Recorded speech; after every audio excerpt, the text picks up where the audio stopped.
Hello दोस्तों, यथार्थ Hindi education classes में आप सभी का स्वागत है। आज की क्लास में हम पढ़ेंगे हिंदी साहित्य के इम्पोर्टेंट प्रश्न जो हिंदी टीजीटी पीजीटी के लिए काफ़ी इंपॉर्टेंट है। तो चलिए स्टार्ट करते हैं अपनी क्लास को। पहला प्रश्न है कि हिंदी साहित्य के इतिहास लेखन की परंपरा का सूत्रपात किसके द्वारा किया गया। हिंदी साहित्य के इतिहास लेखन की परंपरा का सूत्रपात किसके द्वारा किया गया। राइट आंसर ऑप्शन ए है, गार्सा दत्तासी के द्वारा किया गया था। इनका ग्रंथ का नाम था इस्तवार द लिटरेचर एंदुई ए हिंदुस्तानी और फ्रेंच भाषा में यह लिखा गया था। इसकी भाषा फ्रेंच थी, परंतु ये हिंदी साहित्य के इतिहास का ही एक ग्रंथ था। अगला प्रश्न है, आदिकाल को वीर गाथा काल नाम दिया। आदिकाल को वीर गाथा काल नाम किसने दिया था। राइट आंसर इसके लिए ऑप्शन ए है, आचार्य रामचंद्र शुक्ल ने आदिकाल को वीर गाथा काल नाम दिया है और आचार्य हजारी प्रसाद द्विवेदी ने आदिकाल को आदिकाल नाम ही दिया है। आदिकाल नाम जो आदिकाल को दिया है वह हजारी प्रसाद द्विवेदी के द्वारा दिया गया है। डॉक्टर रामकुमार वर्मा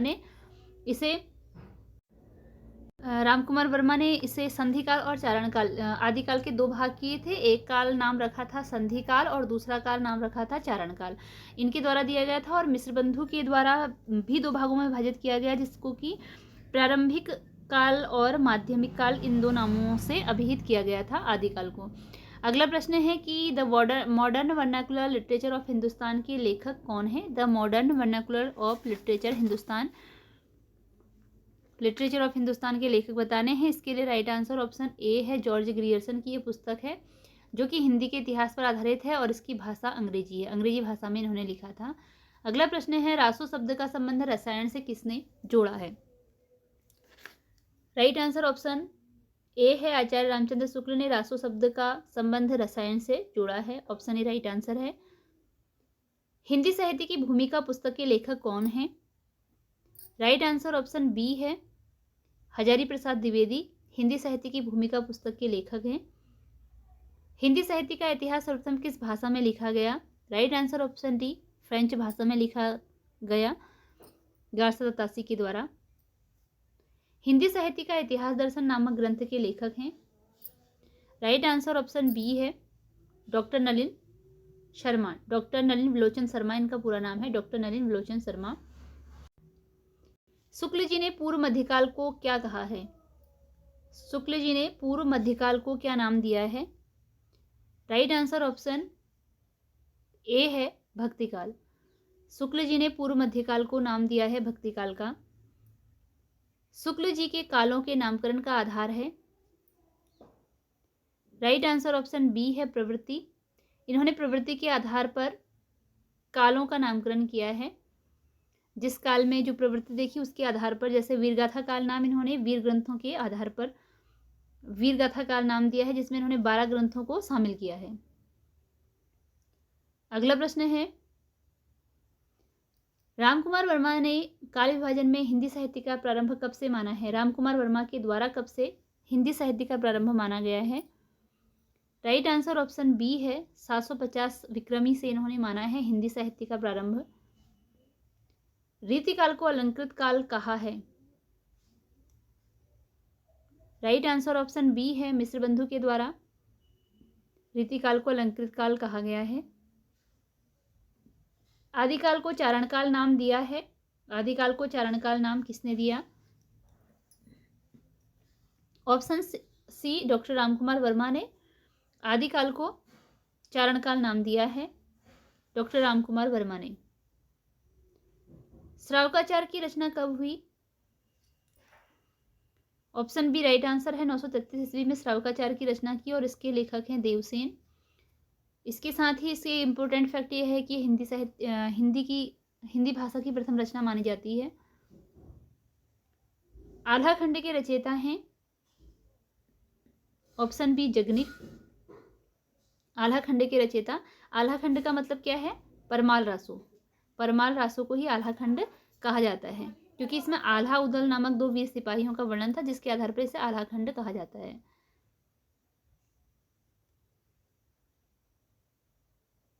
पाहुड़ दोहा के रचयिता हैं। पाहुड़ दोहा किसकी रचना है बताना है। राइट आंसर इसके लिए ऑप्शन बी है, राम सिंह की रचना है पाहुड़ दोहा। रीतिकाल का एक अन्य नाम है। रीतिकाल को अन्य किस नाम से जाना जाता है। ऑप्शन बी राइट आंसर है, श्रृंगार काल भी कहा जाता है रीतिकाल को। श्रृंगार काल। आचार्य विश्वनाथ प्रसाद मिश्र ने रीतिकाल को एक श्रृंगार काल नाम दिया था और रीति सिद्ध, रीति बद्ध और रीति मुक्त 3 भागों में इसे बताया था। ठीक है, रीतिकाल को आचार्य विश्वनाथ प्रसाद ने 3 भागों में विभाजित किया था, रीति सिद्ध, रीति बद्ध और रीति मुक्त, और श्रृंगार काल नाम इसे दिया था। भविष्यत कहा के रचनाकार हैं, भविष्यत कहा किसकी रचना है बताना है। इसके लिए राइट आंसर ऑप्शन डी है, धनपाल की रचना है भविष्यत कहा। हिंदी साहित्य का आलोचनात्मक इतिहास लिखा है, हिंदी साहित्य का आलोचनात्मक इतिहास रचना का नाम है। इसके लेखक बताने हैं कौन है। इसके लिए राइट आंसर है option D, doctor Ramkumar Verma. Hindi साहित्य का आलोचनात्मक इतिहास लिखा है इन्होंने। वर्ण रत्नाकर के रचयिता हैं। राइट आंसर, वर्ण रत्नाकर के रचयिता का नाम बताना है। इसके लिए राइट आंसर ऑप्शन सी है, ज्योतिरीश्वर ठाकुर की रचना है वर्ण रत्नाकर। हिंदी का प्रथम महाकाव्य है, हिंदी का पहला महाकाव्य कौन सा माना जाता है। राइट आंसर इसके लिए ऑप्शन बी है, पृथ्वीराज रासो। हिंदी का प्रथम महाकाव्य पृथ्वीराज रासो को कहा जाता है और चंद्रवरदाई को हिंदी का पहला कवि कहा जाता है। श्रावकाचार के रचयिता हैं, श्रावकाचार किसकी रचना है। राइट आंसर ऑप्शन ए है, देवसेन की रचना है श्रावकाचार। निम्नलिखित में से कौन सी रचना हिंदी मैथिली में है, कौन सी रचना है जो कि हिंदी मैथिली में लिखी गई है। राइट आंसर इसके लिए ऑप्शन ए है, पदावली। हिंदी मैथिली में रचित रचना है यह। आदिकाल में किस प्रकार के साहित्य की रचना हुई है। इसके लिए राइट आंसर है ऑप्शन ए, जैन साहित्य। रचना अधिक हुई है लिखा हुआ, अधिक। ठीक है, साहित्य तो सभी लिखे गए हैं लेकिन इनमें से जैन साहित्य की अधिक हुई है। सिद्धों की संख्या बताई गई है, सिद्धों की संख्या कितनी बताई गई है। ऑप्शन ए राइट आंसर है, 84। बीशलदेव रासों में कुल पद हैं, बीशलदेव रासों में कुल पदों की संख्या बतानी है। राइट आंसर ऑप्शन सी है, 125 हैं कुल पद बीशलदेव रासों में। कन्हप्पा के ने कुल कितने ग्रंथ लिखे थे। आदिकालीन कवि कन्हप्पा के कुल ग्रंथों की संख्या बतानी है। राइट आंसर ऑप्शन डी है,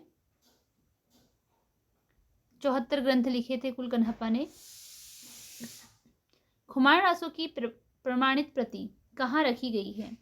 खुमान रासों की प्रमाणित प्रति कहाँ रखी गई है। ऑप्शन ए, पुणे संग्रहालय में। विजयपाल रासों की भाषा है। ऑप्शन सी, अपभ्रंश भाषा में लिखा गया है विजयपाल रासो, इसकी भाषा अपभ्रंश है। विद्यापति किस मत के अनुयायी थे। विद्यापति किस मत के अनुयायी थे। राइट आंसर ऑप्शन बी है, शैव मत के अनुयायी थे विद्यापति। छंदों का अजायब घर कौन सा ग्रंथ कहलाता है। छंदों का अजायब घर कहलाने वाला ग्रंथ बताना है। राइट आंसर ऑप्शन डी है,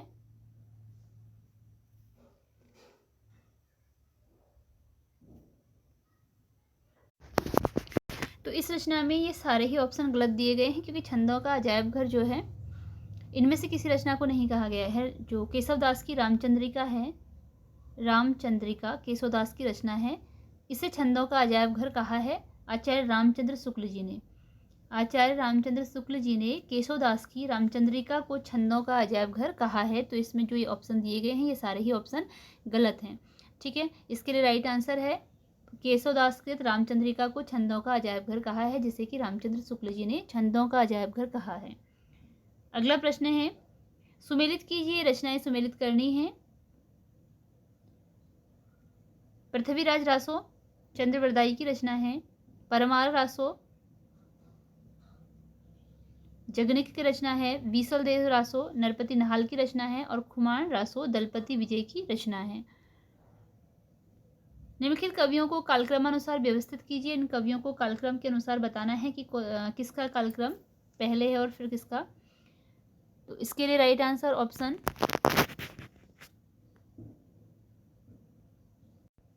सी राइट आंसर है। चंद्रबरदाई, अमीर खुसरो, विद्यापति और कबीरदास। अगला प्रश्न है ढोला मारूरा दुहा के रचयिता हैं। ढोला मारूरा दुहा रचना के रचयिता का नाम बताना है। किसके द्वारा यह रचना लिखी गई है? ऑप्शन ए राइट आंसर है। कुशल लाभ की यह रचना है ढोला मारूरा दुहा। गोस्वामी गोकुलनाथ द्वारा लिखित ग्रंथ है। गोस्वामी गोकुलनाथ द्वारा लिखित ग्रंथ बताना है कौन सा है? राइट आंसर ऑप्शन डी है 84 वैष्णवन की वार्ता है गोस्वामी गोकुलनाथ द्वारा लिखित ग्रंथ। मैथिल कोकिल नाम से प्रसिद्ध हैं। राइट आंसर ऑप्शन ए है विद्यापति जी हैं मैथिल कोकिल नाम से प्रसिद्ध। जैन साहित्य भारतेश्वर बाहुबली रास के रचयिता हैं। इसके लिए राइट आंसर है ऑप्शन ए शालिभद्र सूरी की रचना है भरतेश्वर बाहुबली रास। राहुल सांकृत्यायन के अनुसार हिंदी का प्रथम कवि है। राहुल सांकृत्यायन किसे हिंदी का पहला कवि मानते हैं? राइट आंसर ऑप्शन ए है सरहपात को मानते हैं, यानी कि सरहपा को। प्रत्येक कवि के पीछे आपने अक्सर देखा होगा पा शब्द लगता है, तो इसका अर्थ क्या होता है? इसका अर्थ होता है आदर सूचक। आदर सूचक जो अपभ्रंश के कवियों में पा शब्द लगा है यह आदर सूचक शब्द माना जाता है। कभी क्वेश्चन इससे भी पूछा जा सकता है। अगला प्रश्न है सुमेलित करना है और रचनाएं दी गई हैं। किसके द्वारा कौन सी रचना लिखी गई है यह आपको बताना है। हिंदी साहित्य का नया इतिहास है, हिंदी साहित्य का वैज्ञानिक इतिहास है, हिंदी साहित्य का आलोचनात्मक इतिहास है, हिंदी साहित्य की संवेदना का विकास। तो हिंदी साहित्य का नया इतिहास यह लिखा गया है बच्चन सिंह के द्वारा। हिंदी साहित्य का वैज्ञानिक इतिहास यह लिखा गया है गणपति चंद्र गुप्त के द्वारा। हिंदी साहित्य का आलोचनात्मक इतिहास लिखा गया है रामकुमार वर्मा के द्वारा। हिंदी साहित्य की संवेदना का विकास यह लिखा गया है रामस्वरूप चतुर्वेदी के द्वारा। तो इस प्रकार इसका आंसर ए सही है। अगला प्रश्न है रचनाकाल के आधार पर आदिकाल को चारण काल कहा है। रचनाकाल के आधार पर आदिकाल को चारण काल नाम किसके द्वारा दिया गया है? इसके लिए राइट आंसर ऑप्शन ए है डॉक्टर रामकुमार वर्मा ने आदिकाल को चारणकाल नाम दिया है। इन्होंने आदिकाल को दो भागों में बांटा था, एक का नाम चारणकाल और एक संधिकाल नाम दिया। आदिकाल को सिद्ध सामंत युग नाम दिया। आदिकाल को सिद्ध सामंत युग नाम किसके द्वारा दिया गया है? राइट आंसर ऑप्शन ए है राहुल सांकृत्यायन ने आदिकाल को सिद्ध सामंत युग नाम दिया है। विशल देव रासों में छंदों की संख्या कितनी है? राइट आंसर है इसके लिए ऑप्शन ए 125 है विशल देव रासों में छंदों की संख्या। आल्हा खंड किस ग्रंथ से संबंधित है? आल्हा खंड किस ग्रंथ से संबंधित है? राइट आंसर ऑप्शन ए है परमाल रासों को ही आल्हा खंड कहा जाता है। इतिहास दर्शन का संबंध न तो अपने आप में अतीत से होता है न अतीत के बारे में इतिहासकार के विचारों से, बल्कि उसका संबंध दोनों के पारस्परिक संबंध से होता है। यह कथन किस इतिहासकार का है यह बताना है आपको। राइट आंसर इसके लिए ऑप्शन ए है, ऑप्शन ए कॉलिंगवुड का यह कथन है। हिंदी साहित्य का पहला इतिहास ग्रंथ किसने लिखा? हिंदी साहित्य का पहला इतिहास ग्रंथ किसने लिखा? राइट आंसर ऑप्शन बी है गारसा दत्तासी ने लिखा था हिंदी साहित्य का पहला इतिहास ग्रंथ। संदेश रासक कृति है किसके द्वारा लिखी गई है? संदेश रासक रचना। राइट आंसर इसके लिए ऑप्शन जी है अब्दुल रहमान की रचना है संदेश रासक, और यह एक खंड काव्य विधा की रचना है। खंड काव्य विधा की रचना है। दोहा कोश के रचयिता हैं। दोहा कोश के रचयिता का नाम बताना है। राइट आंसर ऑप्शन सी है सरहपा की रचना है दोहा कोश। रामचंद्रिका के रचयिता कौन है? राइट आंसर ऑप्शन बी है केशवदास की रचना है रामचंद्रिका। आचार्य रामचंद्र शुक्ल ने वीरगाथा काल की समय सीमा क्या बताई है? वीरगाथा काल की समय सीमा शुक्ल जी के अनुसार। राइट आंसर ऑप्शन सी है 1050 से 1375 का समय वीरगाथा काल का समय बताया है। वीरगाथा काल का मतलब है आदिकाल। जिसे हम आदिकाल कहते हैं। शुक्ल जी ने उसे वीरगाथा काल नाम दिया है। अष्टछाप की रचना इनमें से किसने की? राइट आंसर ऑप्शन डी है, नाभादास के द्वारा अष्टछाप की स्थापना की गई है। पौमचर्यु इनमें से किसकी कृति है? पौमचर्यु किसकी कृति है? राइट आंसर है ऑप्शन बी, स्वयंभू की रचना है पौमचर्यु। रास पंचाध्यायी के रचयिता हैं? राइट आंसर है ऑप्शन ए, रास पंचाध्यायी के लिए राइट आंसर ऑप्शन सी है, नंददास की रचना है, चतुर्भुजदास की नहीं है, यह नंददास की रचना है। अगला क्वेश्चन है, रश्मिमांसा किसकी कृति है? रश्मिमांसा के लेखक का नाम बताना है। रश्मिमांसा किसके द्वारा लिखित रचना है? इसके लिए राइट आंसर है ऑप्शन डी, आचार्य रामचंद्र शुक्ल की रचना है रश्मिमांसा। राउलवेल किसकी कृति है? राइट आंसर ऑप्शन ए है, रूडा की कृति है राउलवेल। उक्ति व्यक्ति प्रकरण के रचयिता हैं? उक्ति व्यक्ति प्रकरण के रचयिता का नाम बताना है। राइट आंसर ऑप्शन बी है, दामोदर शर्मा है। जहाँ मन पवन न संचरह रवि शशि नाह प्रवेश, ताहि वट चित्त विषाम करूं सरहे कहिउ उवेश। पंक्तियां किससे संबंधित हैं? किस कवि से यह पंक्तियां संबंधित हैं बताना है। इसके लिए राइट आंसर है ऑप्शन ए, सरहपा। सरहपाद से संबंधित यह पंक्तियां हैं। इसी के साथ ये वीडियो यहीं पर एंड होती है। मिलते हैं अगली वीडियो में कुछ नए प्रश्नों के साथ। धन्यवाद।